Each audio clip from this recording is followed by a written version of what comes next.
Welcome to our Urantia podcast, where we dive into the big questions about the universe, spirituality, and the evolution of human thought. In each episode, we explore topics that challenge our beliefs and expand our understanding of the cosmos. If you're ready to open your mind and discover new horizons, stay with us. Let's get started.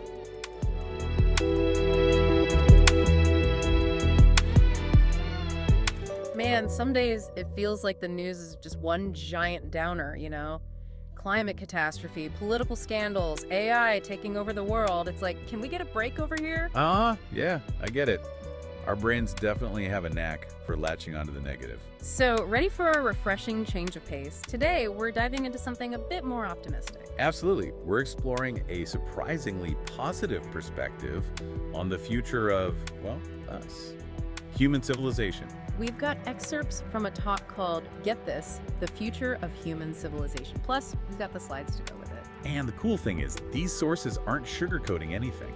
They lay out the challenges, but they back up their optimistic outlook with some pretty compelling data. All right, I'm officially intrigued. So, what makes this perspective so different? What's the secret sauce? Well, the talk outlines 7 distinct eras of human civilization, kind of like chapters in our story. 7 chapters. Okay, I'm ready to turn the page.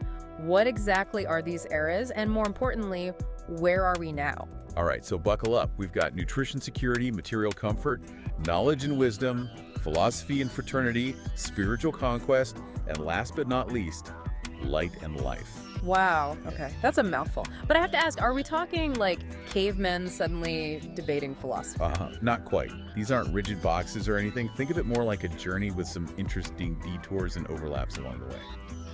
So we're diving deep today into some fascinating stuff about civilizations, how they grow, where they go wrong. You know how much we love a good ranking system? Best pizza toppings, top vacation spots. But these sources, they rank entire societies.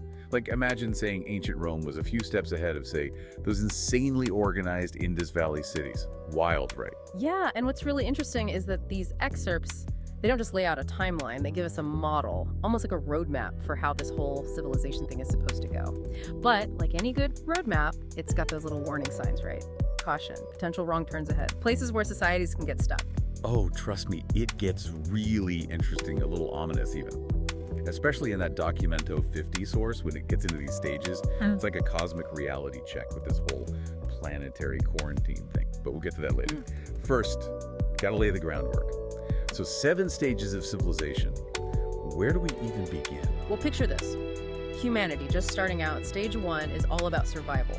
They call it nutrition obsession, and for good reason, right? Finding food, securing some kind of shelter. Think about those early hunter-gatherers, first little settlements popping up. Not a lot of time for philosophy when you're worried about being the main course, right? Makes sense. Got to secure the snacks before you can ponder the meaning of life.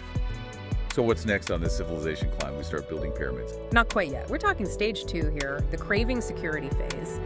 Basic needs are met. Now it's all about banding together for safety. Protection from other tribes, wild animals, the elements, you name it. Think sturdy city walls, forming alliances, maybe even the first inklings of organized defense. More Lord of the Flies than Plato at this point. Okay, so we've gone from, am I gonna starve today, to, is that other tribe gonna steal my dinner? Progress, but not quite utopia.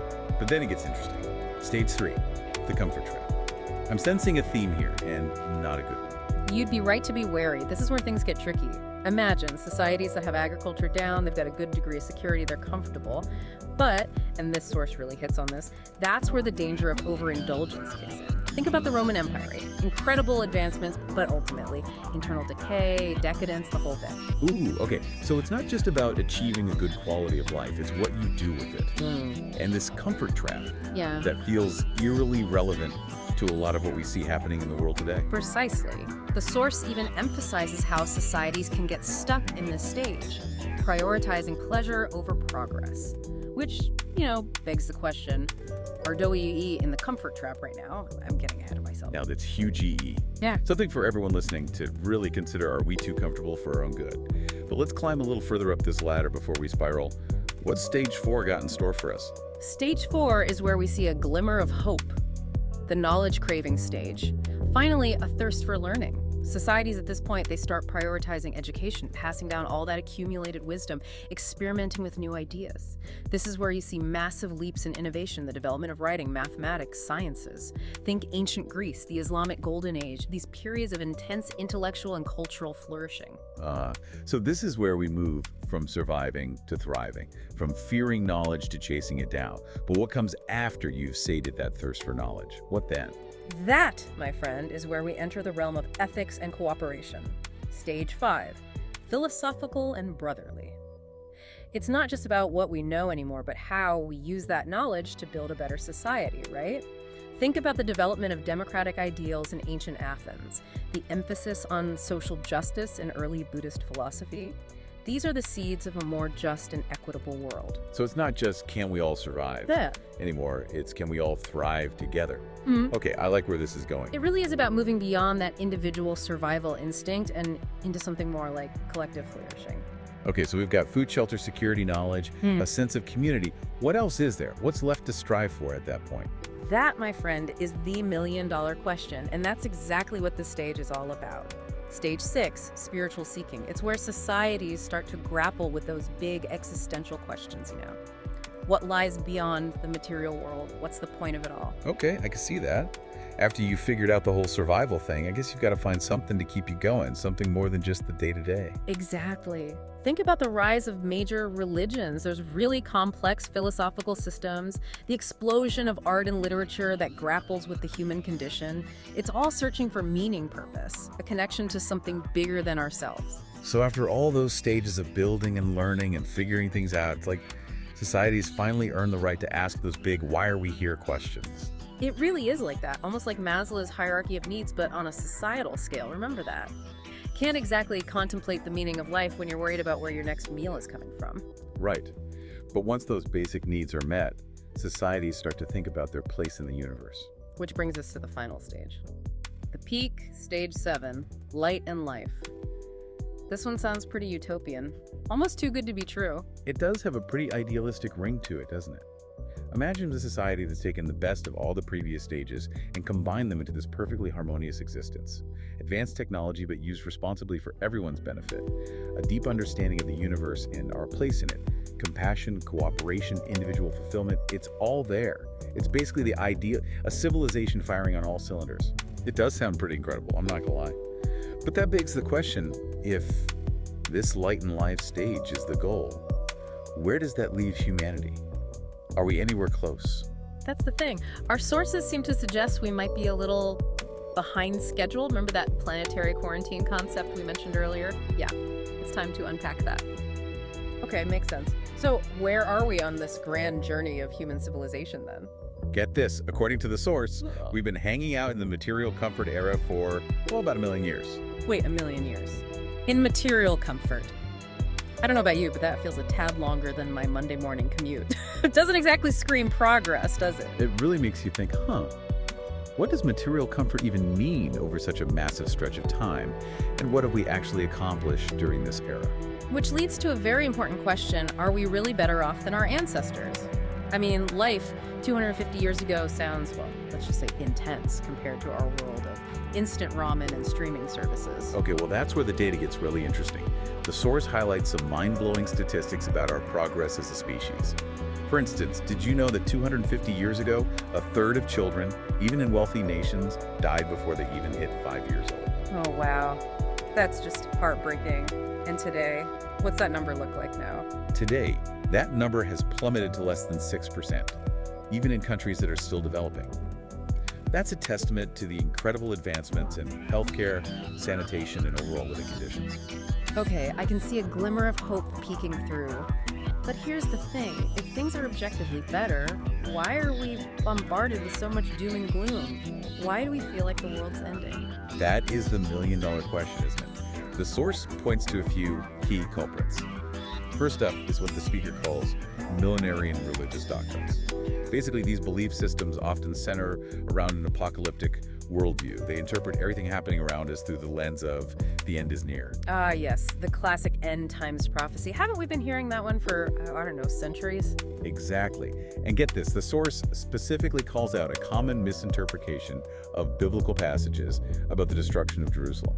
It just goes to show how taking things out of context can really fuel that sense of impending doom. Okay, so religious doctrines, check.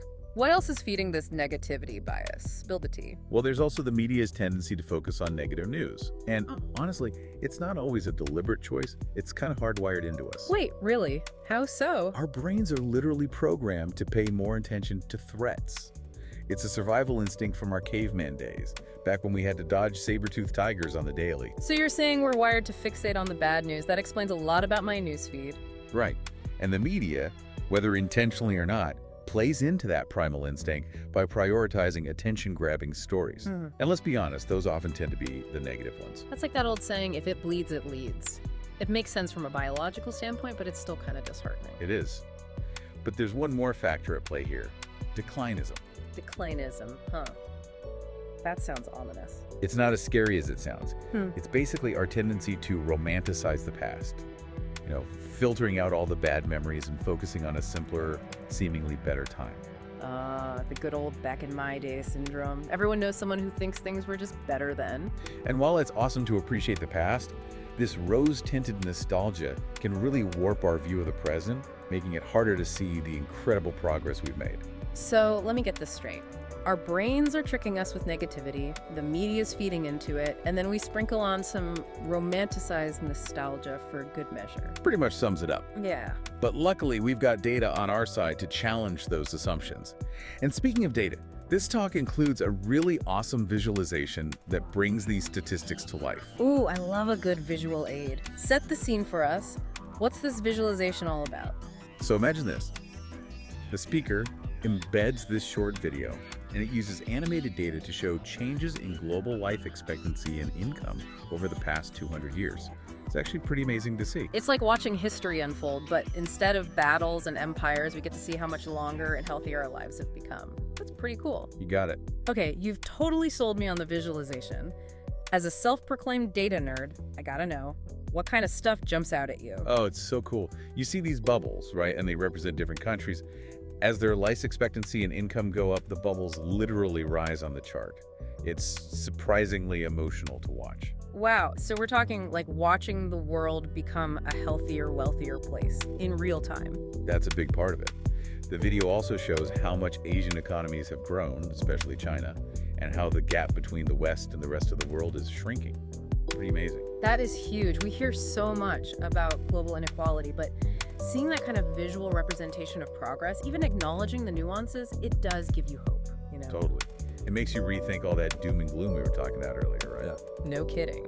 So, beyond all the cool stats, what are some of the things modern civilization's gotten right that really get you pumped? Well, the talk specifically mentions all the leaps and bounds we've made in communication technology. I mean, think about it. We are more connected than ever before, sharing ideas, talking to people across the globe. It's more than just funny memes and viral videos, though, right? This has the potential to totally revolutionize global collaboration, scientific breakthroughs, cultural exchange, all of it. Absolutely. And we're seeing those things happen right now. Advancements in medicine, renewable energy sources, AI. It's like we're on the cusp of solving some of the biggest challenges humans have ever faced. I know, right? And we can't forget about how much culture has flourished. There's so much incredible artistic expression. New forms of creativity are popping up everywhere. The talk even brings up virtual art being sold using blockchain. Wait, hold up. Virtual art sales on the blockchain? Now that sounds like something straight out of a sci-fi novel, except it's actually happening. It's wild. Such a perfect example of how technology is changing the world in ways we never saw coming. My mind is officially blown. We touched on this earlier, but I think it's worth repeating. The fact that we're living in a time with such low levels of violence is huge. It's true. We still have conflict and tension for sure, but the overall trend towards peace and everyone getting along is pretty undeniable. Okay, so we've covered a lot of positive ground here. But I know what some of our listeners might be thinking. What about the whole wealth inequality thing? Doesn't that kind of rain on our progress parade? You're right, that's a valid concern, and the source definitely doesn't shy away from it. But it encourages us to look at wealth and how it's created a little differently. Okay, I'm all ears. Tell me more. Well, the argument is that wealth isn't this finite pie. Like there's only a certain amount, and the rich are hoarding it all while the poor get poor. It's just not how it works. So it's not a zero-sum game. There's more to it than that. Exactly. Wealth is being created all the time through innovation, productivity, economic activity. I see. So it's not about fighting over slices of the same pie. It's about baking a whole bigger pie, right? You got it. The source uses Netflix as an example. They benefit from having more customers who have more money to spend, not by keeping people poor. That is such an interesting way to think about it. It really shifts things from a scarcity mindset to one of abundance and opportunity. And that's a really important distinction to make, especially when we're thinking about the future of human civilization. Couldn't agree more. Okay, this has been seriously thought-provoking, but now I have to ask, so where do we go from here?